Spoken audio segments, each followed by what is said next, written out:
ماشاء اللہ لا حول ولا قوة الا باللہ العلی العظیم.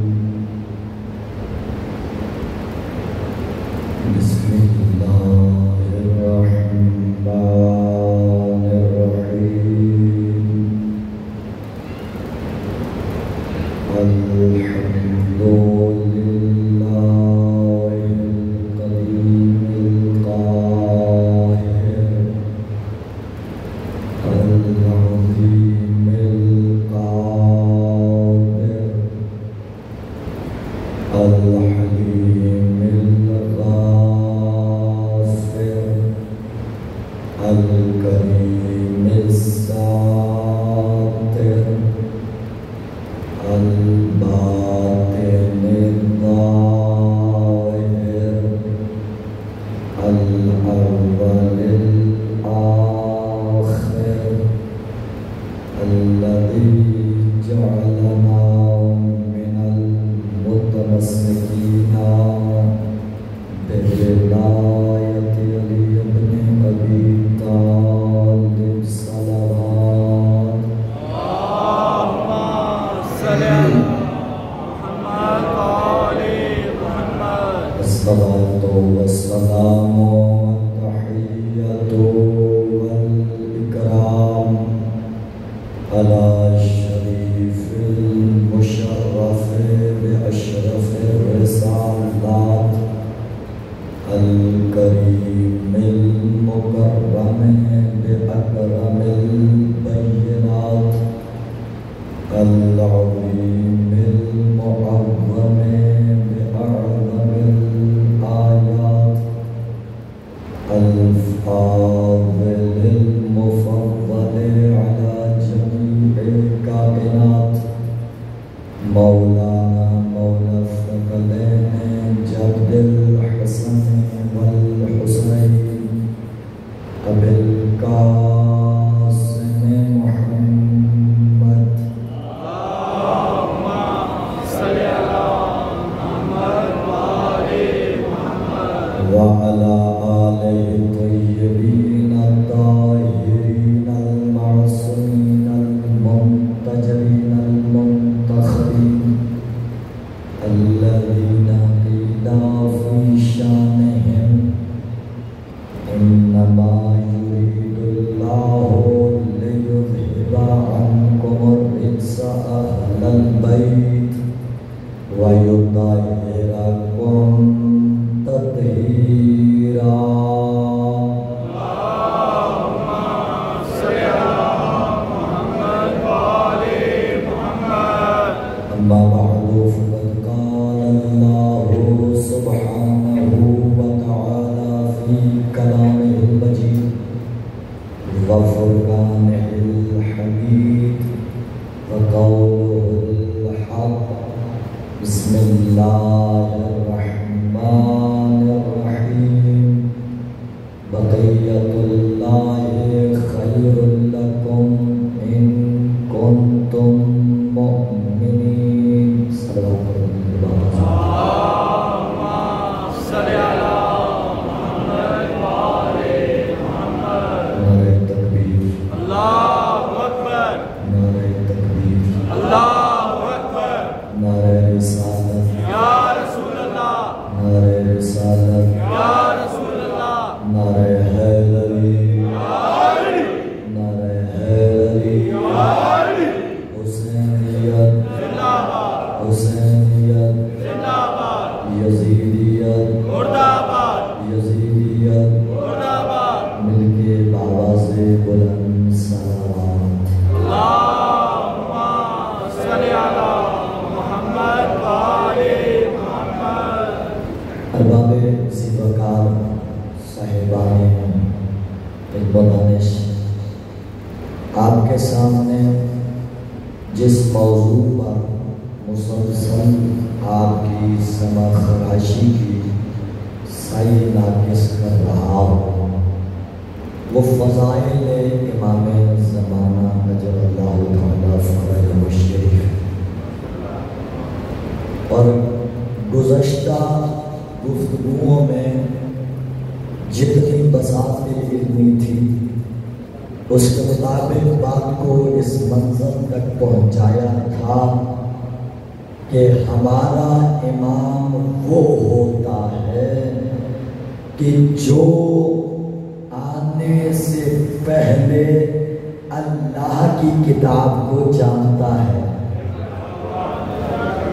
کتاب الہی کو وہ وہاں جانتا ہے کہ جہاں ہمارے نہ تصورات جا سکتے ہیں نہ ہمارے وجود جا سکتے ہیں۔ وہاں پر اگر کسی کی ہستی ہوتی ہے یا خالق کا نور ہوتا ہے یا محمد و آل محمد کا نور ہوتا ہے۔ مل کے ایک مرتبہ بابا ضرورت سلامت پڑھیے۔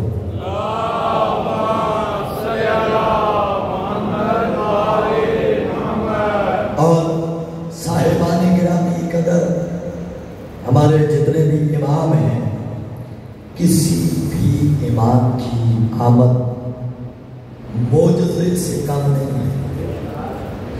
یہ دنیا کے اور لوگ ہیں کہ جن میں سے بعض تو ایسے ہیں کہ جو دنیا میں آئے تو باپ کا پتہ نہیں چلتا، بعض ایسے ہیں کہ جس بات کے نام سے معروف ہوئے اس کے مرنے کے 4 سال بعد دنیا میں آ گئے۔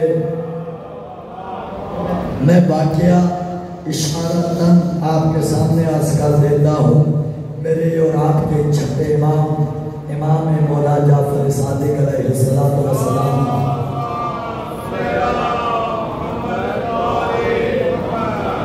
مولا کے جہاں پر شاگردان موجود تھے، وہاں مولا کے بارگاہ علمی میں مولا کی کنیزیں بھی آتی تھی جو شرط حاصل کرتی تھی کہ علم حاصل کریں اور اس علم کی ترویج کریں۔ ایک مولا کی کنیز ہے اور شاگردہ بھی ہے جس نے امام جعفر صادق علیہ السلام سے مل کے باواز اللہ صلوات پر امام کیا اللہم صلی علی محمد وآل محمد۔ امام سے علم حاصل کیا اور علم حاصل کرنے کے بعد جس مالک نے امام کو وہ کنیز دی تھی وہ واپس حکم امام سے اسی مالک کے پاس چلی گئی۔ پھر امام کی شہادت ہو گئی، امام موسیٰ کاظم کا زمانہ آ گیا۔ اب اس کا مالک اتنا غریب تھا خود کچھ کھا نہیں سکتا تھا تو کنیز کو کہاں سے کھلاتا، بڑا پریشان تھا۔ کنیز نے کہا کہ اگر میں تمہارے لیے مال و متاع کا بندوبست کروں، پھر اس نے کہا یہ کیسے ممکن ہے؟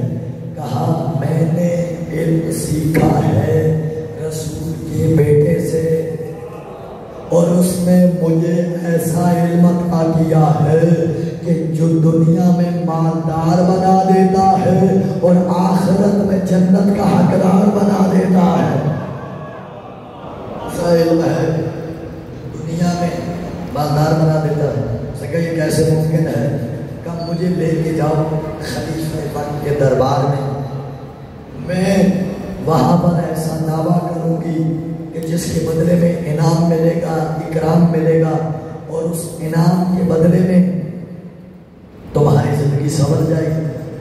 اب لے کر چلا اپنی کنیز کو بارگاہ لے کر آیا دربار حاکم وقت میں، دربار میں آیا، آ کر کا جسارت ہے وقت کے حاکم میری کنیز کچھ دعویٰ کرنا چاہتی ہے۔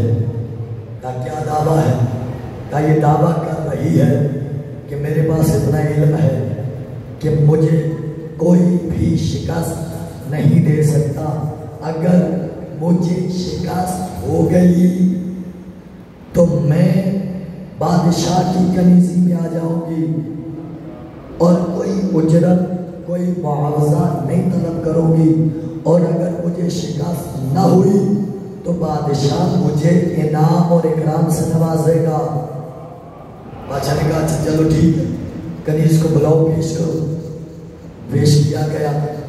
بادشاہ نے جب کنیز دیکھی، اب ظاہر ہے وہ نام لیوا حکومت اسلامی کا بادشاہ تو تھا، کردار میں وہی یزیدی صفات تھی، اس لیے کہ جو بھی آل محمد کے در سے دور ہو جائے وہ جتنا بڑا بادشاہ بن جائے، دشمن اہل بیت ہے تو پھر یزیدی ہی ہوگا، پھر اپنے دور کا یزیدی ہوگا۔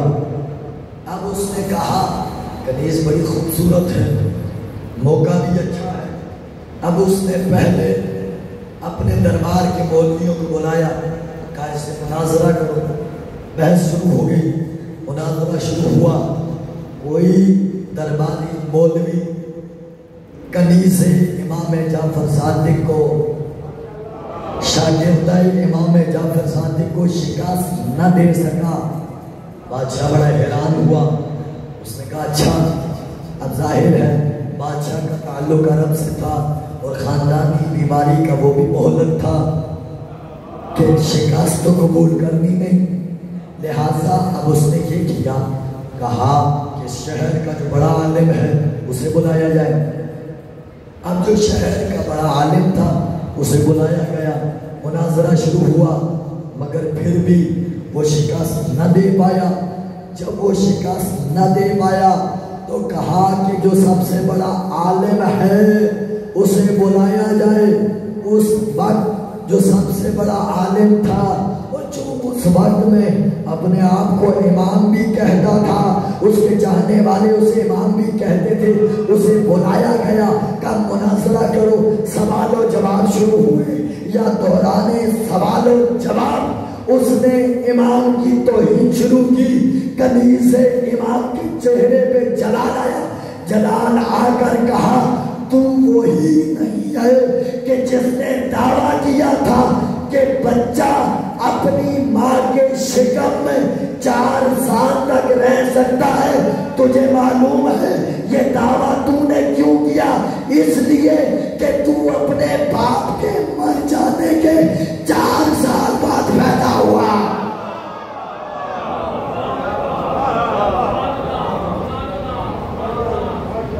مر 4 سال بعد پیدا ہوا۔ اب ظاہر ہے تو نے اپنا دعویٰ چھپانے کے لیے یہ فتویٰ دے دیا، اور تیرے چاہنے والوں نے یہ فتویٰ مان لیا، اور آج تک مانا جاتا ہے۔ پر یہ صورتحال ہے۔ دوسری طرف میں نے کہا کہ ہمارے امام وہ امام ہیں کہ جن کی آمد معجزے سے کم نہیں۔ مل کے بابا زبان سلوات پڑھیے۔ اللہم صلی علی محمد و آل محمد۔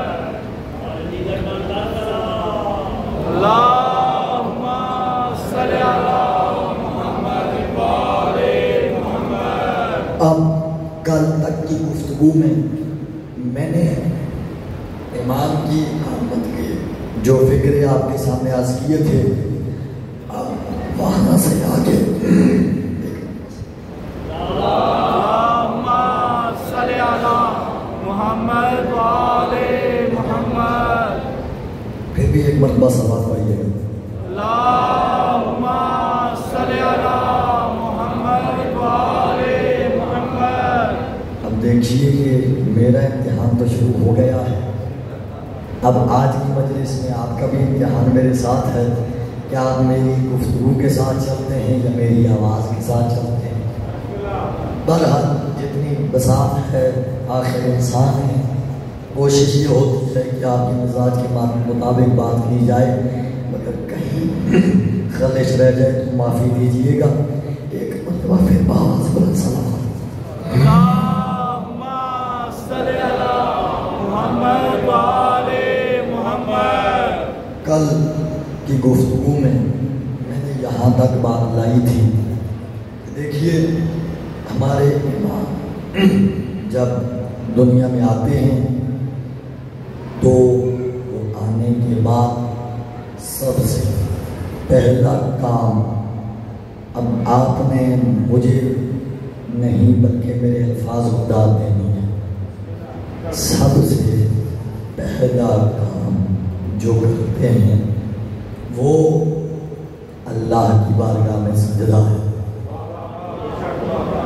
ہمارے جتنے بھی امام آئے انہوں نے آنے کے بعد پہلا کام یہ کیا کہ اللہ کی بارگاہ میں سجدہ کیا۔ اب دیکھیے، یہ میں امام زمانہ کے بارے میں کہوں، امام عصری کے بارے میں کہوں، امام صادق کے بارے میں کہوں، یا ایک مرتبہ صلوات پڑھیے گا پھر باواز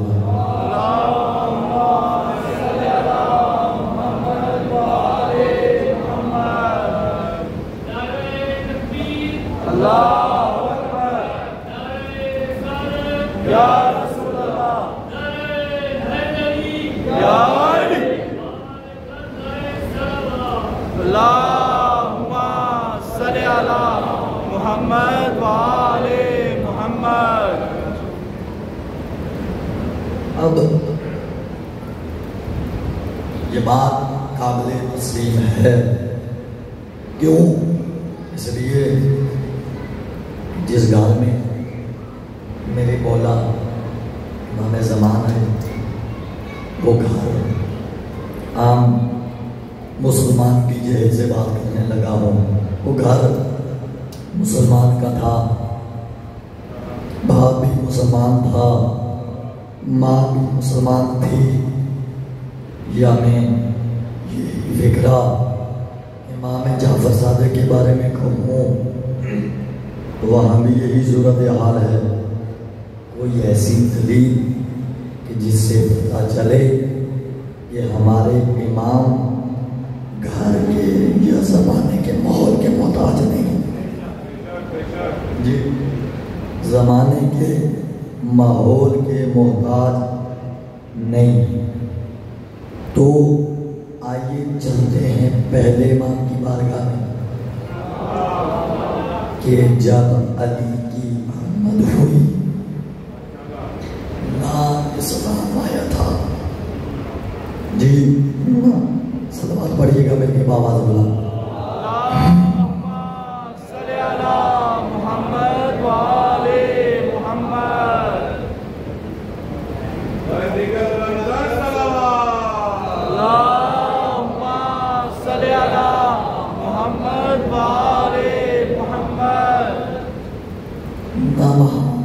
اسلام تھا اور نہ ہی ابھی اعلان رسالت ہوا، مگر منظر بڑا عجیب ہے۔ منظر کیا ہے کہ ماں یہ فرماتی ہیں کہ میں نے رسول کے سامنے کھڑے ہو کر علی کی ماں نے یہ جملے کہے کہ میں نے دیکھا کہ ادھر علی کی آمد ہوئی، ادھر سر سجدے میں آ گیا۔ کہا میں حیران تھی کہ باقی بچے جب چلتے ہیں، جب پھرتے ہیں تو جو ماں باپ کرتے ہیں بچے وہی کرتے ہیں، لیکن مجھے اس بچے نے حیرت میں ڈالا ہے۔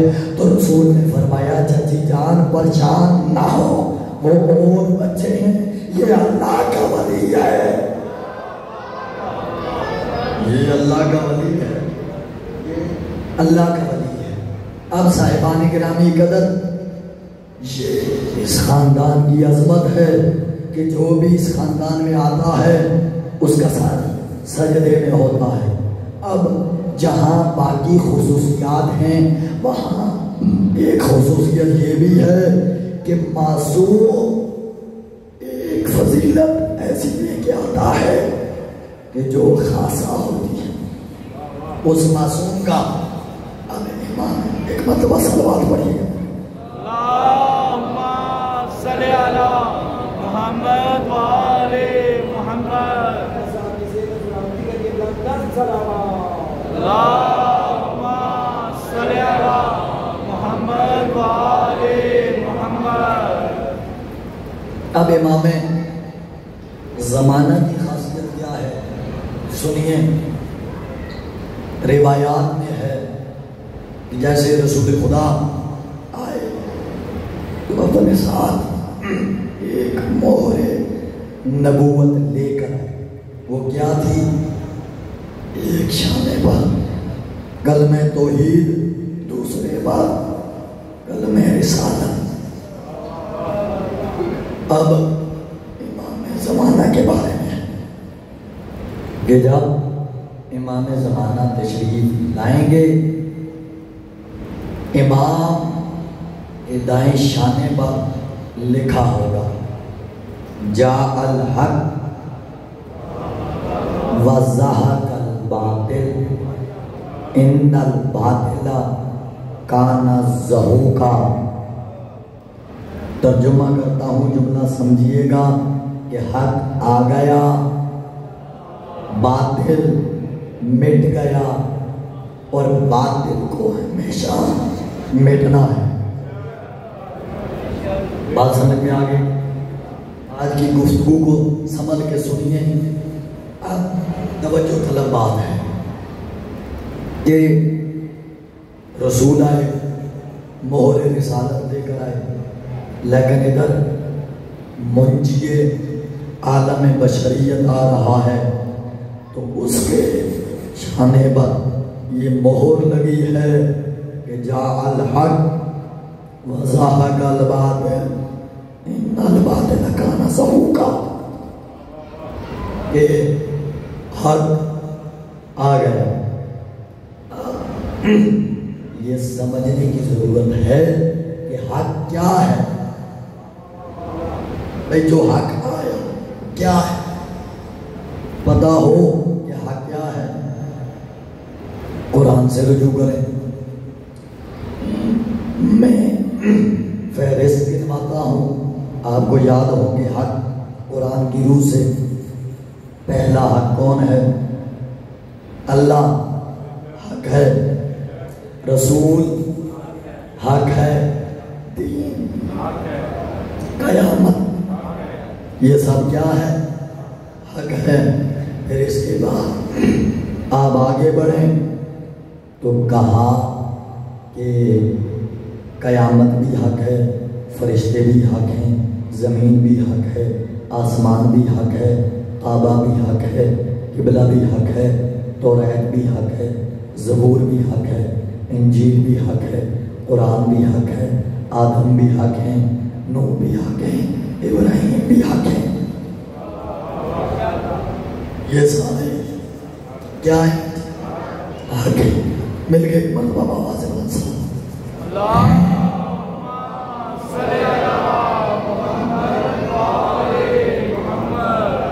اب حق، اس کے بعد میں نے جیسے پہلی یا دوسری گفتگو میں عرض کیا تھا کہ یہ شرف ہمارے پاس ہے کہ ہم تو گھر میں اپنے مردے کو بھی لٹاتے ہیں تو اسے سمجھاتے ہیں۔ دیکھیے سمجھتا وہ ہے جس میں عقل ہے، جو مر جاتا ہے اس کا جسم ختم ہو گیا، یہی نظریہ ہے، جسم ختم، مگر جسم ان کے ختم ہوتے ہیں جو جسم کے لیے جی رہے ہوں۔ دیکھیے آپ ان جملوں پہ آپ چپ رہیں گے تو مجھے تکلیف تو ہوگی۔ جسم ان کے مٹتے ہیں جو جسم کے لیے جی رہے ہیں، جن کی زندگیاں جسم کے لیے نہ ہوں وہ مٹتے نہیں ہیں۔ دلیل دیتا ہوں، میں نے اکثر یہ دیکھا ہے کہ ہمارا کوئی عزیز دنیا سے چلا جائے ہم اسے دفن کرتے ہیں، تعویذ قبر بند کرتے ہیں، گھروں میں آ کر بیٹھتے ہیں، فاتحہ پڑھتے ہیں، دعا پڑھتے ہیں۔ ہمارے کسی عالم نے، ہمارے کسی مجتہد نے آج تک یہ نہیں کہا کہ بھائی فاتحہ نہ پڑھو، نہیں پہنچے گی۔ ہم نے دیکھا یہ آواز کہیں اور سے ہے۔ جی صلوات پڑھیے گا۔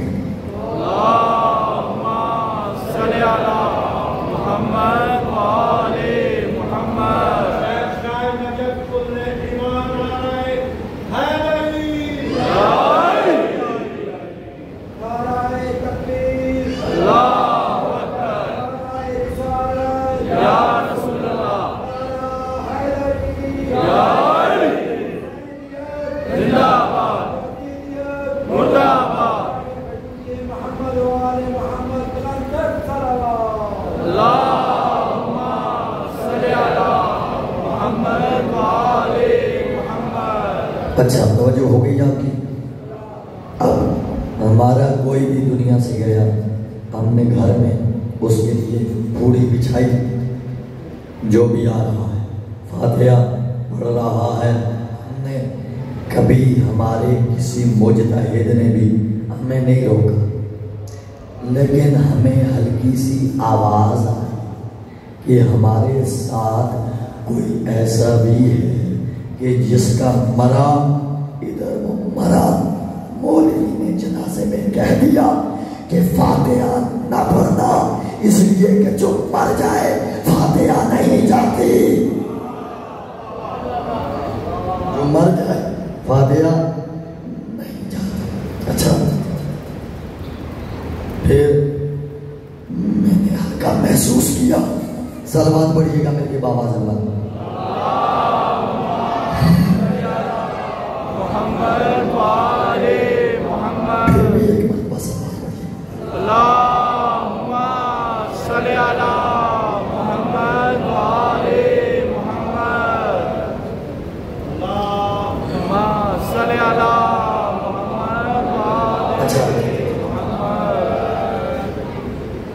اچھا صاحبان گرامی کا توجہ میری جانب ہے۔ پھر میں نے محسوس کیا، ہلکا سا محسوس کیا کہ ان کے اپنے پریشان ہو گئے، کہا کہ ہمارے ساتھ ہمارے بھائیوں کا دنیا سے کوئی اٹھ جائے، وہ دعا کرتے ہیں مگر ہماری نہیں ہوتی۔ مولانا سے سوال کیا کہ وہ تو دعا کرتے ہیں، ان کی پہنچ جاتی ہے اور ہماری نہیں پہنچتی۔ باخدا مولانا کے پاس جواب نہیں تھا، تڑپ کر کہا وہ شرک کرتے ہیں۔ سننا وہ شرک کرتے ہیں۔ کیوں؟ اس لیے کہ اگر کسی مرے ہوئے کو زندہ مانا جائے تو گویا کہ ہم اس کے ساتھ شریک ٹھہرا رہے ہیں۔ میں نے دیکھا یہ جسارت اتنی ہوئی کہ انہوں نے کہا کہ اگر مردہ ماننا ہے تو کہہ دیا صرف ہمارا نہیں بلکہ ہماری نظر میں تو رسول بھی مر گیا، ان کا رسول بھی مر جاتا ہے، ہمارے ہاں رسول کا وسیع مدد تو آ جاتا ہے۔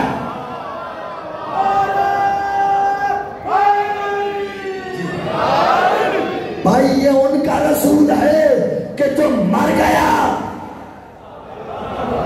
ہمارا نہیں ہے۔ ہمارا رسول تو وہ ہے کہ 1400 سال کے بعد میرے جوان نے اپنے جوان بھائی کو مشکل میں دیکھا، کہا میں تنہا تیری مدد نہیں کر سکتا، آج تیرے سامنے دنیا کو بتاؤ یا علی مدد۔ ادھر اس کی زبان سے نکلا، میں نے کہا کیوں؟ کہا کہ دنیا کو بتانا چاہتا ہوں جاہلوں کے اور ہوتے ہیں، علی والوں کے تو غلام بھی زندہ، علی والوں کے ہاں نبی کے غلام بھی زندہ ہوتے ہیں۔ اب صاحبان گرامی کا توجہ میری جانب رہے، میں جو عرض کرنا چاہتا تھا، ہم اپنے مردے کو قبر میں لٹا کے میری آواز اب بن گئی ہے، اب آپ کی آواز کتنی بنتی ہے میں دیکھوں گا۔ ہم نے اپنے مردے کو قبر میں لٹایا، شانوں کو ہلایا، کہا اسماعیل فہم وانا ما جاتے ہی محمد صلی اللہ علیہ وآلہ وسلم حق، کہ تیرے پاس آئیں گے جب سوال کریں گے تو ان سے کہنا رسول آئے تھے وہ حق تھے، بس سوال منکر و نکیر حق، منکر نکیر کے سوال حق تھے، پھر کہنا قبر حق ہے، پھر کہنا نشوط حق ہے، پھر کہنا حساب حق ہے، کہنا قیامت حق ہے۔ یعنی ہم اپنے مردے کو بھی بتاتے ہیں کہ حق کیا ہوتا ہے، باطل کیا ہوتا ہے۔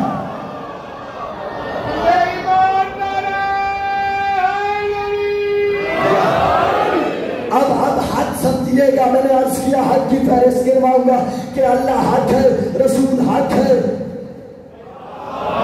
میری تھکن تو اتر گئی، اللہ کرے اب آپ کی بھی اتر جائے۔ میں نے کہا اللہ حق ہے، رسول حق ہے، قیامت حق ہے، قبر حق ہے، حساب حق ہے، منکر و نکیر حق ہے، ملک الموت حق ہے، موت بھی اچھا سب حق ہے۔ اب سنیے گا، توجہ میری جانب رہے۔ ادھر شانہ امام وقت پر دائیں شانے پہ لکھا ہے کیا؟ جعل حق۔ بھائی جو نہیں سمجھا میں کیا کر سکتا ہوں، فہرست میں نے گنوا دی ہے۔ جعل حق، پہلی بات تو یہ معلوم ہو گئی کہ مہدی آئیں گے، تنہا نہیں آئیں گے، جو جو حق ہوگا مہدی کے ساتھ آئے گا۔ حق ہے وہ میرے امام کے ساتھ آئے گا۔ اب توجہ میری جانب ہے، یہاں تک بات آ گئی۔ میں نے پھر سوچا کہ یہی آیت کیوں لکھی ہوئی ہے۔ میں نے تصورات کا سفر شروع کیا، امام سے پیچھے چلنا شروع کیا۔ امام جد بزرگوار ہمارے پہلے امام کی بارگاہ میں پہنچا، پھر میں نے دیکھا کہ علی بیٹھے ہیں رسول کی بارگاہ میں۔ یا اچانک دیکھتے دیکھتے اچانک رسول نے علی کے فضائل شروع کیے۔ یہ رسول کا وطیرہ تھا کہ جب بھی علی کا دیدار ہوتا تو سب کچھ چھوڑ دیتے، علی کے فضائل شروع کر دیتے۔ آج دنیا ہم سے کہتی ہے اور کوئی بات کرتے نہیں، جب بھی کرتے ہو علی علی کرتے ہو۔ میں نے کہا تو چلتا ہے تو چل کے مر جا، یہ نبی کی سنت ہے کہ جب بھی علی یاد آئے تو علی علی کرو۔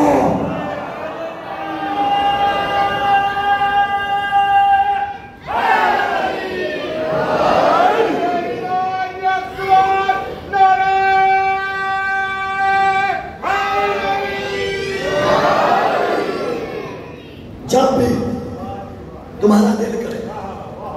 اچھا سنی ہوئی بات ہے، آ گئی ہے تو ضائع نہ ہو جائے۔ بھائی کیوں علی علی کیوں کرے؟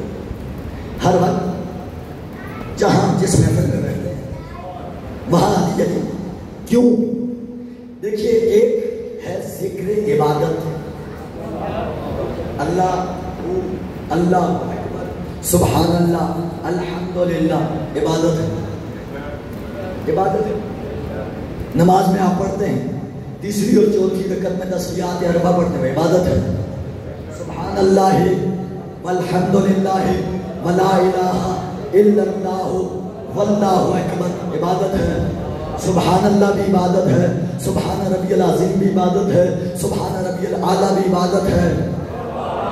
بھائی بولنا بولنا بولنا ذکر ایک ہوتا ہے، ذکر عبادت۔ ہمیں نبی نے یہ نہیں کہا کہ عبادت کیا کرو، بلکہ فرمایا زینو مجالسکم بذکر علی بن ابی طالب، جہاں اللہ کے ذکر سے اپنی مجلسوں کو عبادت میں بدلو، وہیں علی کا ذکر چھیڑ کے زینت میں بدل دو۔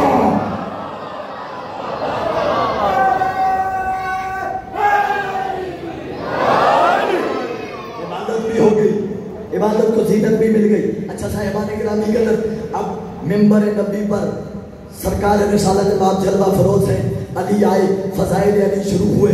فضائل علی پڑھتے پڑھتے نبی ایک منظر پر پہنچے اور نبی نے عجیب فکرہ کہا کہ یا علی، مختلف فضائل پڑھتے گئے، علی کے پڑھتے پڑھتے ایک منظر پہ آگے کہا الحق مع علی وعلی مع الحق، حق علی کے ساتھ ہے، علی حق کے ساتھ ہے۔ ابھی بھی جس کو سمجھ نہیں آئی تمہارا خدا حافظ ہے، ادھر کہا جعل حق، ادھر پتہ چل گیا حق کیا کیا مہدی آئیں گے جہاں حق نے آنا ہے، حق نے بھی تنہا نہیں علی کے ساتھ آنا ہے۔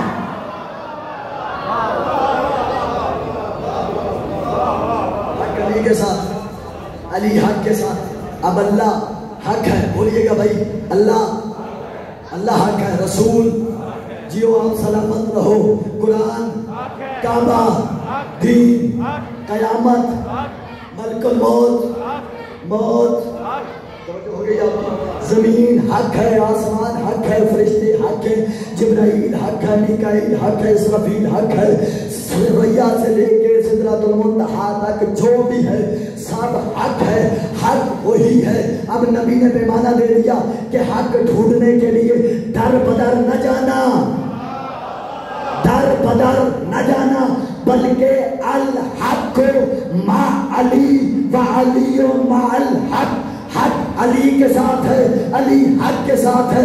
یعنی معلوم ہوا اب مجھے دنیا کو یہ نہیں کہنا کہ فلاں حق ہے فلاں حق ہے، بلکہ اگر بتانا ہے تو ایسے بتانا ہے اللہ علی کے ساتھ ہے، رسول علی کے ساتھ ہے، قیامت علی کے ساتھ ہے، موت علی کے ساتھ ہے، ملک الموت بھی علی کے ساتھ۔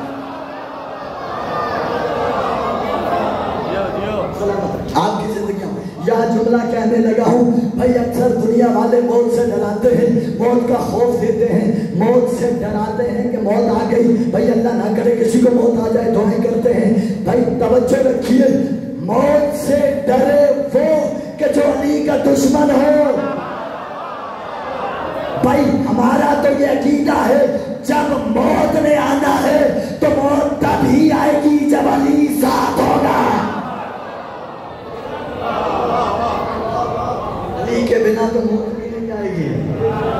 اور کمال یہ ہے کہ علی کا دیدار کر کے مومن موت کو بھی شہد سے زیادہ شیرین سمجھے گا، اور علی کو دیکھتے ہی منافق موت کو اپنے لیے زہر سمجھے گا۔ بات یہاں تک ہوگی۔ اب یہاں نبی رکے نہیں، سارے حق کی فہرست پہنچ گئی، اب یہاں رکے نہیں۔ اگر رک جاتے بات تمام ہو گئی تھی، مگر نبی نے یہاں بات تمام نہیں کی، بلکہ کیا فرمایا؟ ایک اصحاب کی طرف مخاطب ہو کے جملہ فرمایا، وہ کیا تھا کہ الحق کو مع علی و علی مع الحق، حق علی کے ساتھ ہے، علی حق کے ساتھ ہے۔ اب آسمان کی طرف نگاہیں اٹھائی اور فرمایا اللہم ادر الحق حیث ما دار علی۔ بھائی توجہ، میں نے جملہ کہہ دیا ہے، اب جو ابھی تک چپ ہے اس کے لیے میں ترجمہ کرنے لگا ہوں۔ دعا کے لیے ہاتھ اٹھا کے رسول نے یہ نہیں کہا اللہم ادر علی حیث ما دار الحق، میرا اللہ علی کو ادھر موڑ دے جدھر حق مڑ جائے، نانا، بلکہ کہا میرا اللہ جب بھی موڑنا ہو علی کو نہ موڑنا، بلکہ جدھر علی مڑ گیا حق کو علی کے پیچھے موڑ لینا۔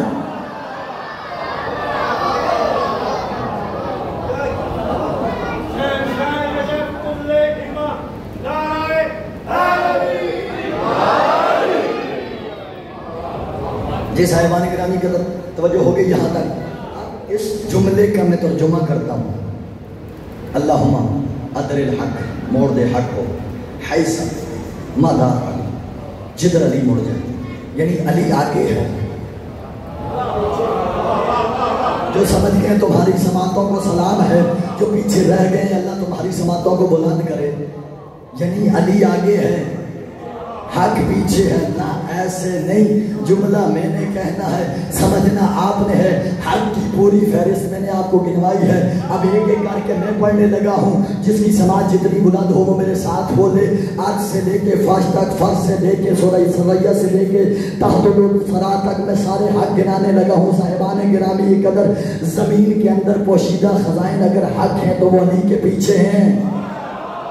زمین کے اوپر بسنے والی مخلوقات حق ہیں تو علی کے پیچھے ہیں۔ سمندر حق علی کے پیچھے، زمین علی کے پیچھے، آسمان علی کے پیچھے، ہوائیں علی کے پیچھے، ہواؤں کو چلانے والے فرشتے علی کے پیچھے آسمان، علی کے پیچھے پہلے آسمان میں رہنے والے علی کے پیچھے دوسرا آسمان، علی کے پیچھے دوسرے آسمان میں رہنے والے علی کے پیچھے تیسرا آسمان، علی کے پیچھے تیسرے آسمان میں رہنے والے علی کے پیچھے چوتھا آسمان، علی کے پیچھے چوتھے آسمان میں رہنے والے علی کے پیچھے پانچواں آسمان، علی کے پیچھے پانچویں آسمان میں رہنے والے علی کے پیچھے چھٹا آسمان، علی کے پیچھے چھٹے آسمان میں رہنے والے علی کے پیچھے ساتواں آسمان، علی کے پیچھے ساتویں آسمان میں رہنے والے علی کے پیچھے اسرائیل بھی اسرافیل بھی علی کے پیچھے میکائیل بھی علی کے پیچھے ملک الموت بھی علی کے پیچھے اور جبرائیل سردار ملائکہ بھی علی کے پیچھے۔ کیا سن رہے ہیں آپ؟ کیا سن رہے ہیں آپ؟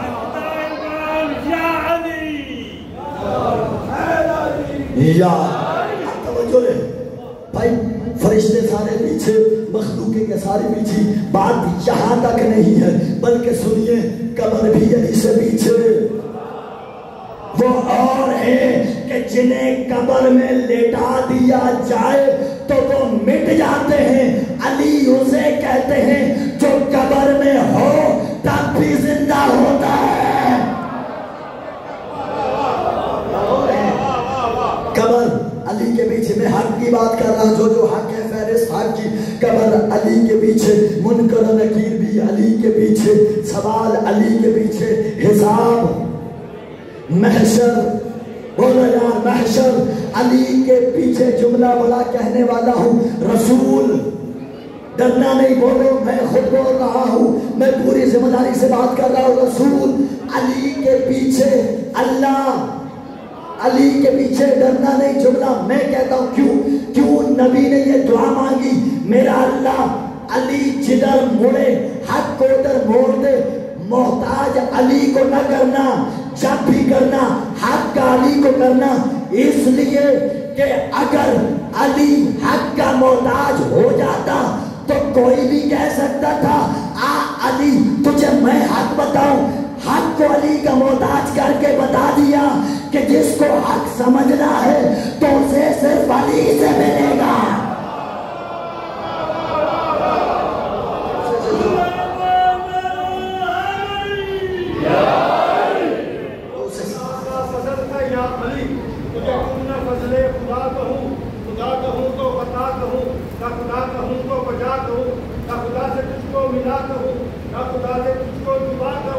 جب اتنا میں بھی نہ سمجھ سکی بولا کوئی بتا تجھے کیا کہوں، پانچ کنی پانی نہ ہے، 1.25 لاکھ نہ آئے۔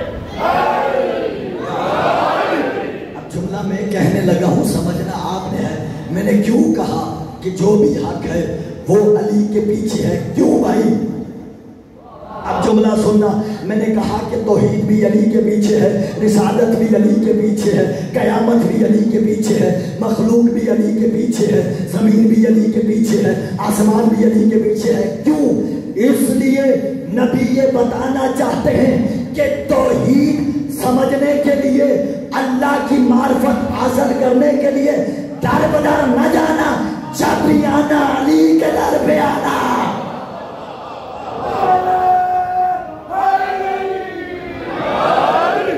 دلیل دیتا ہوں، صاحبان گرامی قدر، تاریخ گواہ ہے، مذہب گواہ ہے، مسلک گواہ ہے، فقہ گواہ ہے کہ فقہ جعفریہ کو یہ اعزاز حاصل ہے۔ ہماری توحید جیسی تو کسی کی توحید ہے نہیں، اس لیے کہ وہ واحد تھا، وہ واحد ہے، واحد رہے گا۔ جو اس کے ساتھ کسی کو شریک بنائے، چاہے وہ ہمارے اندر کا ہو یا باہر کا ہو، ہم کل بھی اسے مشرک کہتے تھے، آج بھی مشرک کہتے ہیں۔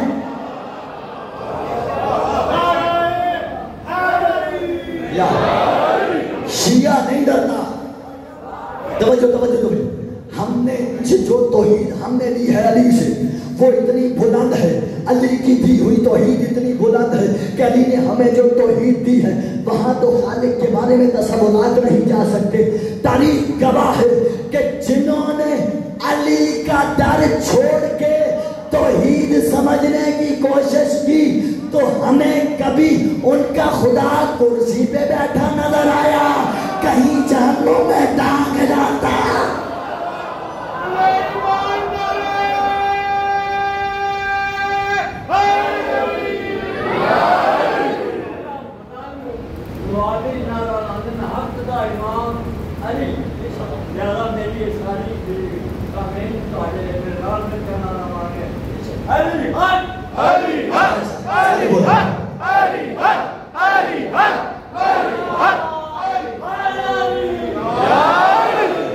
بزرگوں آپ کی سے تو سلامتی ہو، آپ بلند رہے، آپ کا سایہ قائم و دائم رہے۔ حق یہی بنتا ہے کہ جہاں علی کی بات ہو وہاں علی حق کا نعرہ بلند ہونا چاہیے۔ اب صاحبان گرامی کے دربار کہاں تک ہے یہ سنیے بھائی، ہم نے دیکھا ہے، تاریخ گواہ ہے، جس نے علی کو چھوڑا اس کی توحید کہیں نہ کہیں لفظی ہے، اس کی توحید کہیں نہ کہیں ڈگمگائی ہے۔ بات یہاں تک نہیں ہے، علی کو جس نے بھی علی نہیں سمجھا، بھائی جس نے علی کو علی نہیں سمجھا وہ توحید میں بھی ڈگمگایا ہے، وہ ذات علی میں بھی ڈگمگایا ہے۔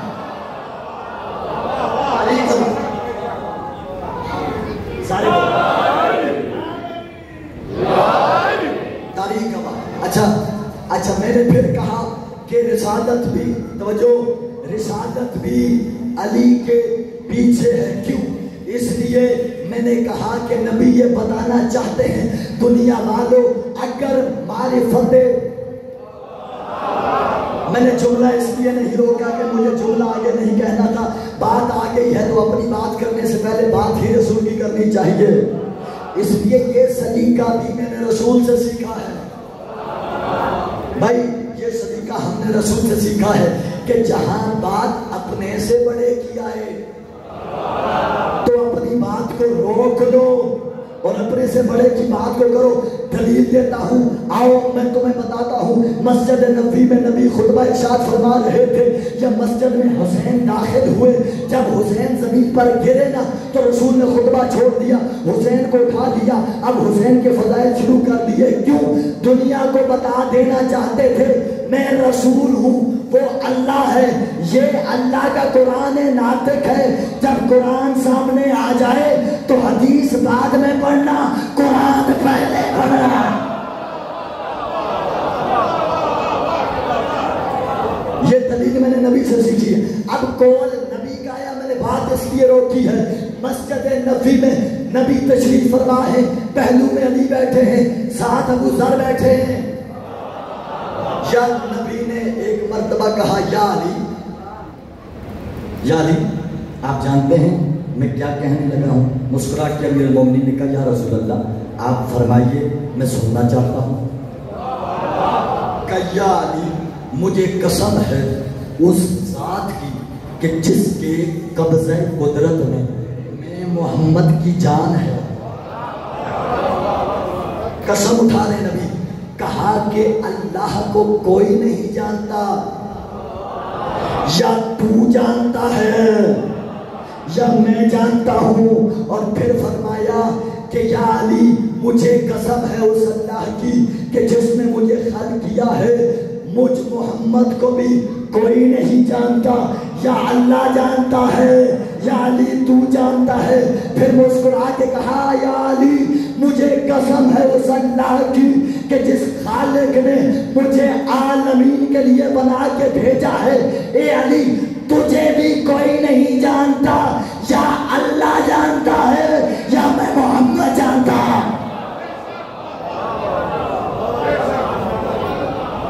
پہنچ گئے۔ اچھا اب ظاہر ہے نبی نے یہ کہا کہ اللہم ادر الحق حیثما دار علی، توجہ ہے اس جملے پہ، توجہ ہے نا۔ اب توحید کی بات ہو گئی، رسالت بھی کہاں سے لینی ہے؟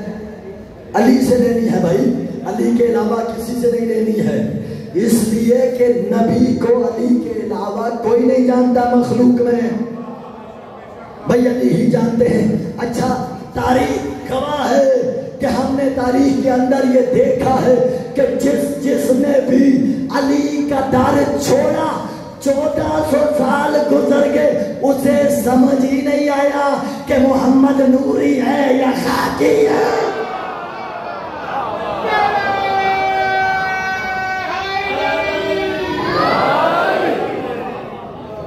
تاریخ گواہ، تاریخ کے سینوں میں جملے محفوظ ہیں۔ آج بھی بعض مولوی بڑے فخر سے یہ جملے کہتے ہیں۔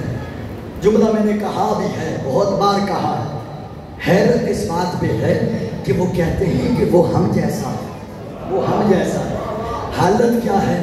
وہ ہم جیسا ہے، وہ نور سے بنا، وہ خاک سے بنا، وہ پاک ہے، اور تیرا پتہ ہی نہیں کب نجس ہو جائے۔ بھائی فرق تو سمجھیے گا۔ حالت یہ ہے کہ ان کے گھر میں بچہ آئے تو ملائکہ مبارکباد دینے آتے ہیں، تیرے گھر میں بچہ آئے تو آدھے رشتہ دار تم سے ناراض ہو جاتے ہیں۔ اپنے آپ کو رسول جیسا کہہ رہا ہے۔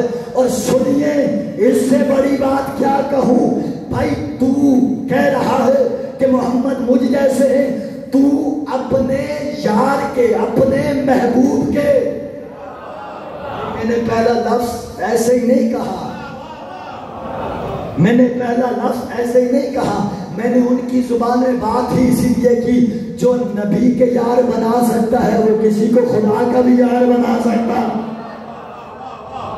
بھائی تو اپنے محبوب سے ملنے نکلے تو تیری اوقات یہ ہے کہ دنیا کہے گی ملاقات کو نکلا ہے، یہ اپنے محبوب سے ملنے گیا تو معراج کہلائی ہے۔ اچھا، اب صاحبان گرامی قدر، لیکن جو ذات بیدی کے دروازے پر آئے گا اسے ہی رسول سمجھ میں آئیں گے۔ ملائکہ جس نے سمجھنے ہیں رسول کے دروازے پر آئے، موت جس نے سمجھنی ہے وہ علی کے دروازے پر آئے۔ جس نے بھی علی کی دہلیز کو چھوڑا ہے اس نے پھر کبھی موت کی تمنا نہیں کی، اس لیے کہ موت اسی کو اچھی لگتی ہے جس کو علی اچھا لگتا ہے۔ موت سے وہ ڈرتا ہے جو علی کا دشمن ہے۔ اب یہ سارے حق کس نے سمجھانے ہیں؟ بولیے گا، یہ سارے حق کس نے سمجھانے ہیں؟ علی نے سمجھانے ہیں، علی نے بتانے ہیں۔ اب ادھر حکم کیا ہے؟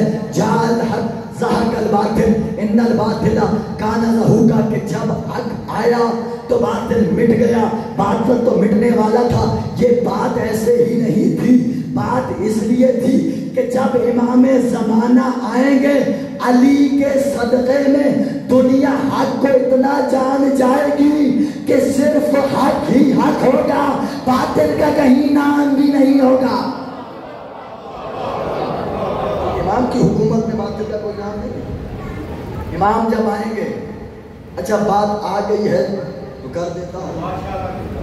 دیکھیے امام کے ظہور کے بارے میں کہ جب امام آئیں گے ہمارے پاس تخیلات عجیب ہیں، ہمارے تصورات بڑے عجیب ہیں۔ امام آئیں گے کیا کریں گے، کیسے کریں گے؟ ایک عالم بزرگوار خدا ہم کو سلامتی کے دے حیات ہیں، وہ گفتگو فرما رہے تھے، کہتے ہیں کہ میں ایک گفتگو کر کے اترا تو ایک مرتبہ مل کے باواز بلند صلوات پڑھیے گا،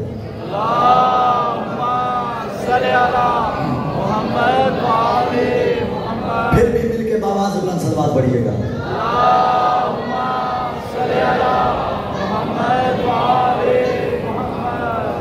اب کہتے ہیں کہ میں اترا تو ایک صاحب آئے، انہوں نے آ کر میری گردن کا بوسہ لیا۔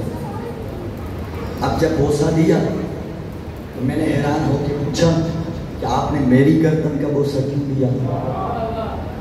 انہوں نے کہا جی کہ یہ وہ گردن ہے کہ جس پر امام زمانہ کی ذوالفقار میں چلنا ہے، یہ وہ گردن ہے کہ جس پر امام زمانہ کی تلوار میں چلنا ہے۔ اب دیکھیے کسی کو بھی جواب دینا ہو تو جواب دو طرح کا ہوتا ہے، ایک ہوتا ہے حلی جواب۔ حلی جواب کہتے کہتے ہیں کہ میں دلیل لاؤں گا، مطالعہ کروں گا، آپ کے سامنے پیش کروں گا۔ ایک ہوتا ہے نقضی جواب، نقضی جواب جسے آپ اپنی زبان میں حاضر دماغی کہتے ہیں۔ مولانا بڑے حاضر دماغ تھے، انہوں نے کہا اچھا یہ وہ گردن ہے جس پر تلوار چلنی ہے؟ ان کا صاحب آپ اپنی گردن کی فکر کیجئے، جملہ سنیے گا پھر لطف لیجئے گا، لطف وہی لے گا جو اس پہ عمل کرتا ہوگا، جو نہیں کرتا اللہ کرے وہ آج کے بعد کرے۔ کہا کہ ہم نے تو اپنے بزرگوں سے یہ سیکھا ہے کہ جب بھی نام آئے قائم تو اپنی گردن کو جھکا دو۔ ادھر امام آئیں گے، ہم تو نام سن کے عادی تھے، امام کو دیکھتے ہی ہماری گردنیں جھکیں گی، ادھر ہماری گردن جھکی، تلوار اوپر سے گزری، جس کی گردن اکڑی اس کی کٹ گئی۔ معلوم ہوا کہ امام کی تلوار بھی گردن اسی کی کاٹے گی جس کی گردن میں اکڑ ہوگی۔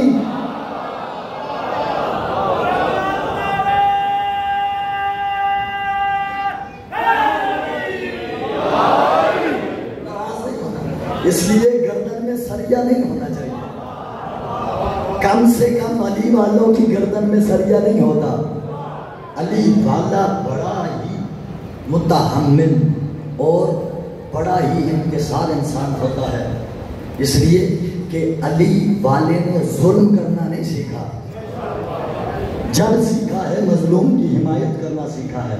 اور صاحبان گرامی قدر جملہ آ گیا ہے تو میں یہ عرض کر رہا ہوں، دیکھیے اب بعض لوگ یہ کہتے ہیں، اور وہ عرصہ دراز سے ظاہر ہے بچپن سے جن کے کانوں میں یہ باتیں آئی ہوں، اب میں نے پچھلی ایک مجلس میں بھی یہ بات عرض کی ہے کہ امام زمانہ تمام تر معصومین کی صفات کا مجموعہ ہے۔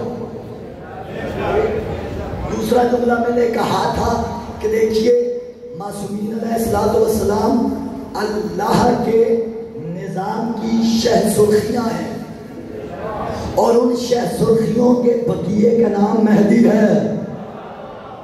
بھائی علی نے تو صرف کچھ جنگوں میں تلوار دکھائی ہے، یہ مہدی آنکھیں دکھائیں گے۔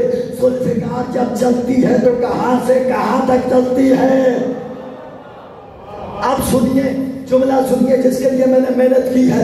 صاحبان گرامی قدر امام زمانہ ایسے ہی لڑیں گے جیسے علی لڑتے تھے۔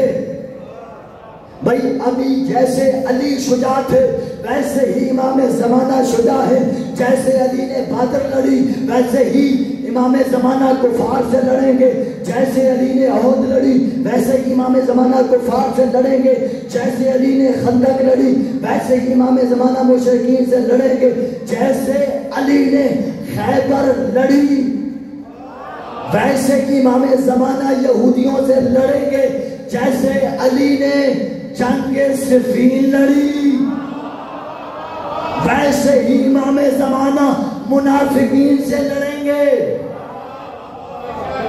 تو نہیں اچھا جہاں تک بات آ گئی، بات سمجھ گئے۔ اب شجاعت دکھانی ہے علی کی۔ اب علی کی شجاعت کیا ہے؟ جنگ صفین کا ماحول ہے، یا ایک طرف سے علی حملہ کرتے ہوئے آ رہے ہیں، ایک طرف سے علی کا شیر مالک اشتر آ رہا ہے۔ اللہ کرے آپ بول جائیں، آپ کو جملہ سمجھ میں آ جائے۔ مالک اشتر کوئی معمولی نہیں ہے، جس کے بارے میں علی، وہ علی کہ جس کی زبان لسان اللہ ہے، وہ علی کہ جس کے ہاتھ ید اللہ ہے، وہ علی کہ جس کی آنکھیں عین اللہ ہے، وہ علی کہ جس کے کان اذن اللہ ہے۔ وہ علی یہ فرما رہا ہے کہ میں جیسے مصطفیٰ کے لیے تھا، مالک اشتر ویسے مجھ علی کے لیے ہے۔ اشتر کو معمولی شخصیت نہ سمجھنا، وہ ہستی۔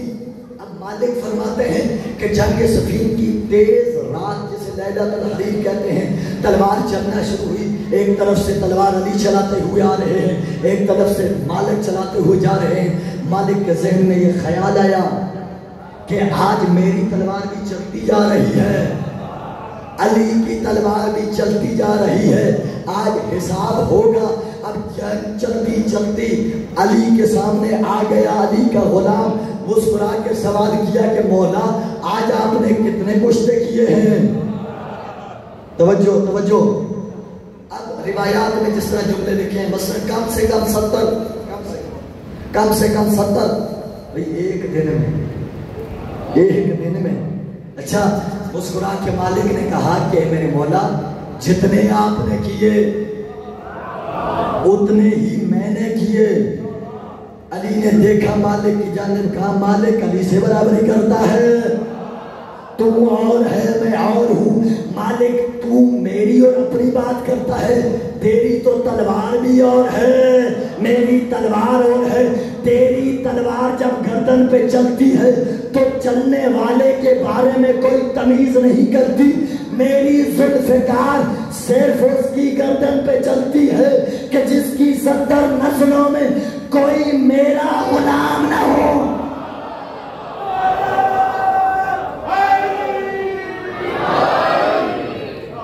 تلوار کا مجھے موقع ایسا کر رہا ہے، میری تلوار تو چلتے ہوئے دیکھتی ہے کہ جس کی گردن میں میں جا رہی ہوں اس صاحب گردن کا کوئی 70ویں نسل میں کوئی علی والا تو نہیں ہے. اگر ایک علی والا ہو تو علی کو 70 کافر برداشت ہے، مگر ایک علی والے کا ختم ہونا برداشت نہیں ہے. پھر تو بھی تو علی کا غلام بن.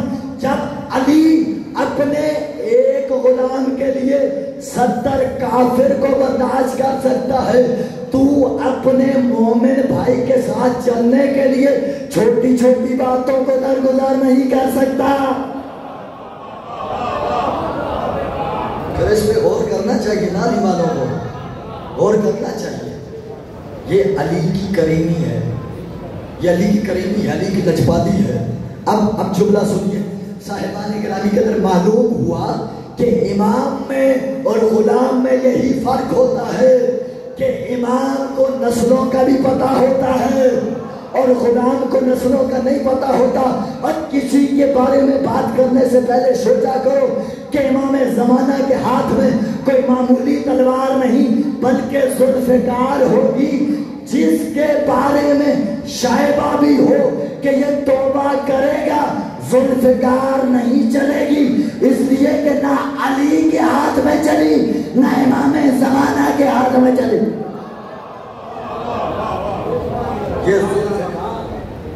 یہ وہ تلوار ہے کہ جو ایسے ہی چلے گی امام زمانہ کے ہاتھ میں جیسے علی کے ہاتھ میں چلی ہے. تو صاحبان گرامی یہ قدر، بس 2 جملے کہنے لگا.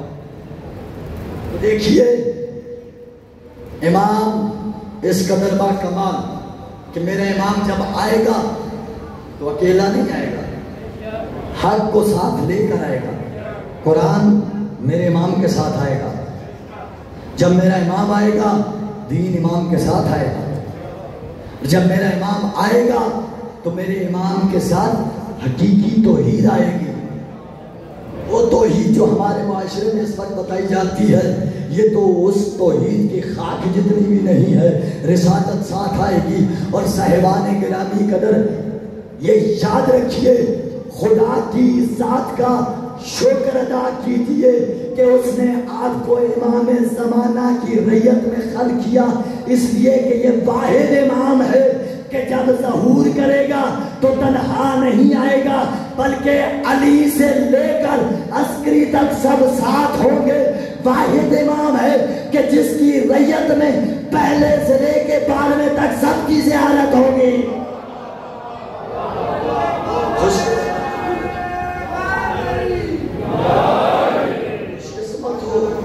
کہ ایک امام کی ریت میں ایسے امام کی ریت میں آئے کہ اللہ تمہیں 12 کی زیارت نصیب کر رہا ہے. جہاں اتنے اعزاز اللہ نے دیے، اتنے فضائل والے امام دیے، وہاں کچھ ہمیں بھی کرنا. آج کا پیغام صاحبان گرامی قدر، اب ایک عمل آپ نے کرنا ہے. آج سے کوشش کیجیے گا ہو سکے امام کے لیے، امام آپ کے لیے پردہ خیر میں بیٹھے ہیں، آپ کچھ امام کے لیے کر دیجئے. اور میں مستند روایت پڑھنے لگا ہوں کہ یہ روایات میں کہ امام اپنے چاہنے والوں کے لیے ہم وقت دعائے مغفرت کرتے ہیں. کسی چاہنے والے سے کوئی لغزش ہو جاتی ہے، کسی چاہنے والے سے اگر کوئی خطا سرزد ہو جائے تو اس کے ہاتھ بعد میں اٹھتے ہیں، تیرے امام کے ہاتھ پہلے اٹھ جاتے ہیں. کرم تیرے امام کا ہے. اب ہمیں کیا کرنا ہے عزیزو؟ آج سے ایک مفاتیح الجنان کے اندر بھی یہ چھوٹی سی دعا موجود ہے، جہاں دعائے سلامتی امام زمانہ پڑھتے ہیں، وہیں ساتھ میں ایک یہ چھوٹی سی دعا ہے. سلامتی امام زمانہ کی جو دعا آپ پڑھتے ہیں، اس کے بعد یہ دعا نقل ہے معرفت امام زمانہ کی دعا. دعا کیا ہے؟ میں الفاظ یہاں نقل کرتا ہوں، بعد میں مفاتیح میں آپ ضرور دیکھیے گا. دعا مانگنی ہے، روزانہ کوشش کیجیے، نماز کے بعد کوشش کیجیے کہ یہ دعا دن میں ایک مرتبہ کم سے کم پڑھ دیں. کسی بھی وقت جب بھی وقت ملے اپنے امام کی معرفت کے لیے اپنے لیے مانگنی ہے، امام کے لیے نہیں. کرم دیکھیے امام کا. دعا کیا ہے؟ کہا کہ معرفت کی دعا مانگو. اللہم عرفنی نفسک، میرا اللہ مجھے معرفت عطا کر اپنی ذات کی. پھر وَإِن لَمْ تَعْرَفْ، کہ میرا اللہ اگر میں نے تجھے نہ پہچانا، لم عارف نبیک، تو میں نے تیرے نبی کو میں نہیں پہچان پاؤں گا. پھر اللہم عرفنی رسولک، میرا اللہ مجھے اپنے رسول کی معرفت عطا کر. وَإِن لَمْ تَفْعَلْ، اگر تو نے مجھے اپنے رسول کی معرفت عطا نہ کی، لم عارف حجتک، میرا اللہ تیری حجت کی مجھے، جس کی ریت میں ہوں اس کی مجھے معرفت نہیں ہوگی.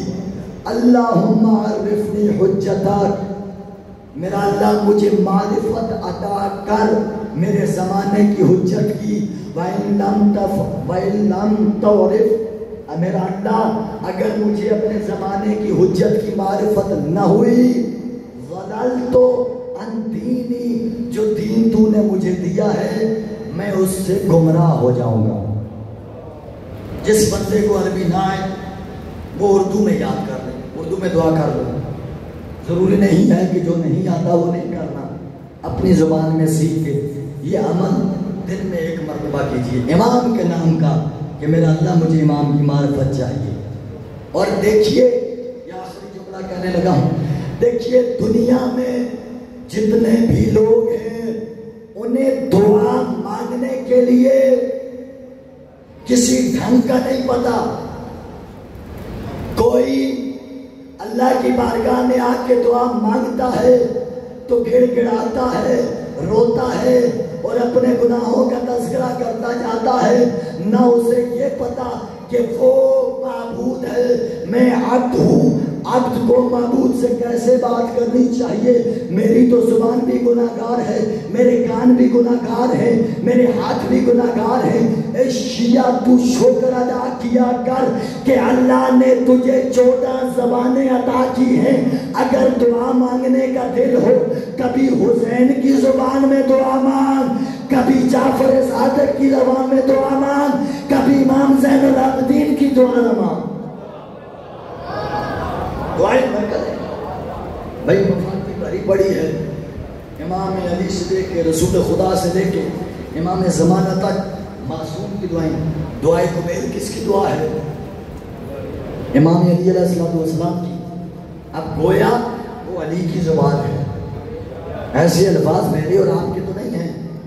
اب جب ہم اور آپ وہ دعا تلاوت کر رہے ہوتے ہیں، گویا وہ آواز ہماری ہوتی ہے، الفاظ علی کے ہوتے ہیں. جب اللہ اپنے لسان اللہ کی زبان سے نکلے الفاظ سنیں تو کیا وہ معاف نہیں فرمائے گا؟ شکر ادا کیا کرو.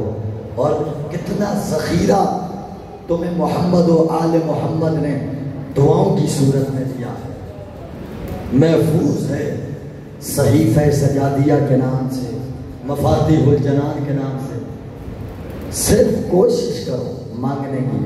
بس عزیزو، آج 6 محرم کی شب ہے، دن قریب ہوتے جاتے ہیں. عزیزو، حسین کی مظلومیت کا قافلہ کربلا پہنچ چکا ہے.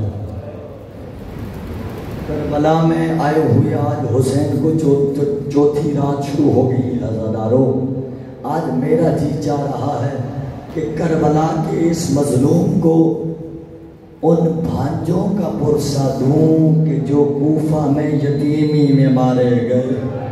اجرکم عند اللہ، اجرکم عند اللہ. جن کی آوازیں بلند ہوئی، مولا آپ کو سلامت رکھے، کسی غم میں نہ رلائے. میرے بھائی آگے ہیں، بس زیادہ ان کو بھی تکلیف نہ دوں. میرے بعد مفصل و مسائل پڑھیں گے. میں صرف عبادت پڑھنے لگا ہوں کہ صاحبان گرامی قدر مسلم کی جوڑی ہے. 2 شہزادے ہیں، چھوٹے چھوٹے ہیں. سن تاریخ میں مختلف لکھے ہیں. ایک تاریخ میں لکھا ہے ایک کا 5 سال، ایک کا 6 سال، ایک نے لکھا ہے ایک کا 7 سال، ایک کا 8 سال. بہرحال جتنا بھی ہو، تھے تو معصوم بچے. عزادارو، باپ شہید ہو گیا. باپ کی شہادت کے بعد دونوں شہزادے کبھی اس در کبھی اس در، زندان میں کٹی زندگی. جب زندان سے نکلے نا، آزادی ملی جس طرح بھی ملی. میں جلدی جلدی منزلیں بڑھا رہا ہوں. اب نکلے، کسی نے راستہ بتایا، راستے پہ چلتے ہوئے نکلے. باہر آئے تو ایک چشمے کے پاس ہے جہاں پانی تھا. پیاس کی شدت نے مجبور کیا، پانی پینے لگے نا تو کسی کی آہٹ سنائی دی. جلدی سے دونوں شہزادے درخت کے اوپر چڑھ گئے کہ کوئی ہمیں دیکھ نہ لے. ایک خاتون آئی جو پانی بھر رہی تھی، اس کی نگاہ چشمے کے جمع پانی میں پڑی. 2 چاند سے چہرے نظر آئے. تڑپ گئی، تڑپ کر دیکھا، کہا بچوں کون ہو؟ یہ کس ماں کی جھولی اجاڑ کے آ رہے ہو؟ اجرکم عند اللہ. زادارو، دونوں شہزادوں کو اتارا، تسلی دی، دلاسا دیا، تعارف ہوا. کہا میری مالک کنیزہ ہوں، میری آقا زادی اہل بیت کی چاہنے والی ہے، تمہاری وہ غلام ہے، تمہاری بڑی خدمت کرے گی. بس عزادارو، آ گئے اس گھر میں جس گھر کا صاحب گھر صبح سے نکل کے تلاش کر رہا تھا. گھر کی خاتون نے میزبانی کی، خدمت ہوئی. ایک کمرے میں بستر لگا کے دیے، آرام کر رہے تھے. یا اچانک رات کو ملعون گھر واپس آیا. نام اس کا حارث تھا. اللہ اس نے ان پہ لعنت کرے. جتنا بڑا درد اس نے عباس کو اور عباس کی بہن کو دیا، قیامت تک یہ درد بھولنے والا نہیں ہے. عزادارو، یہ گھر میں آیا، تھکا ہوا تھا. بڑے ہی عجیب انداز میں خاتون سے بات کرنے لگا. کہا مجھے کھانا دو، ابھی کھانا کھا ہی رہا تھا. یا شہزادوں کے گریے بلند ہوئے. یہ حیران ہوا. اس نے کہا میرے گھر میں بچے. بیوی نے کہا تیرے گھر کے بچے نہیں ہیں، بلکہ یہ ہمسائے میں کوئی بچے ہیں. کہا مجھے اپنے گھر سے آواز آ رہی ہے، مجھے اس کمرے کی چابی دے. عزادارو، بیوی نے چابی نہیں دی نا. یہ ظالم اٹھا، اس نے پتھر اٹھایا، تالا توڑا، کمرے میں داخل ہوا. اندھیرا تھا. لعین نے ہاتھوں کو مارنا شروع کیا. یا اچانک ایک ہاتھ ایک شہزادے کی زلفوں میں آیا، دوسرا ہاتھ دوسرے شہزادوں کی زلفوں میں آیا. لعین نے ہاتھوں کو بلند کیا. شہزادوں کے قدم زمین سے اکھڑنے لگے. تڑپ کر کہا ہم پہ رحم کر، ہم چھوٹے چھوٹے بچے ہیں. اجرکم عند اللہ. عزادارو کمرے سے لے کر باہر آیا. جب باہر لے کر آیا، اس نے تعارف پوچھا. جب اسے پتا چلا نا یہ مسلم کے بچے ہیں، ظالم نے اب کام کیا. میں جملے پڑھنے لگا ہوں. عزادارو، ظالم نے پہلے بڑے شہزادے کو دیکھا. دیکھنے کے بعد اس لعین نے بڑے شہزادے کے چہرے پہ تماچا مارا. بڑا شہزادہ منہ کے بل زمین پہ گرا. موڑا، چھوٹے شہزادے کے منہ پہ تماچا مارا. چھوٹا شہزادہ زمین پہ گرا. بس عزادارو، رات بھر ظلم کرتا رہا. ظلم کی رات گزری. صبح ہوئی، دونوں شہزادوں کے لے کے دریا پہ گیا. لے جانے کے بعد آخری منزل پڑھنے لگا ہوں. عزادارو، اس ظالم نے دونوں شہزادوں کو شہید کرنے سے پہلے کہا جلدی کرو اپنے کرتوں کو اتارو، میں نے تمہیں مارنا ہے۔ شہزادے منتیں کرتے رہے اور ظالم ہمیں نہ مار، لے جا حاکم وقت کے پاس، جو انعام ملا وہ انعام تیرا ہوگا۔ لعین نے نہیں سنا، اب اچانک لعین کی تلوار فضا میں بلند ہوئی، بڑے شہزادے کی گردن پہ چلی، سر جدا ہوا، لاشے کو پانی کے حوالے کیا۔ جب چھوٹے شہزادے کی طرف مڑا، کیا دیکھا؟ شہزادہ نہیں تھا، پلٹ کے دیکھا تو بھائی سے لپٹا رو رو کر کہہ رہا تھا، کیا بڑے بھائی بھی چھوٹے بھائیوں کو تنہا چھوڑتے ہیں؟ اب ظالم نے ایک لمحے کا بھی انتظار نہیں کیا، لپٹے ہوئے شہزادے کی گردن پہ تلوار چلائی، سر جدا ہوا۔ دونوں شہزادوں کے لاشیں دریا میں بہتے رہے۔ سر کوفہ کے دربار میں عزادارو، یہ خبر تصور کرنا، یہ خبر جب ملی ہوگی نا شہزادوں کی ماں کو کہ میرے لاڈلوں کو ایسے ذبح کیا، تصور کرو بی بی پہ کیا گزری ہوگی۔ لیکن میں پھر بھی کہوں گا، اور شہزادوں کی ماں بڑی خوش قسمت ہو کہ جب تمہارے شہزادے ذبح ہوئے تو تم نے نہیں دیکھا۔ ہائے میں قربان جاؤں رباب کی غربت پر، جب رباب کے لال کی گردن میں تیر لگا، خیر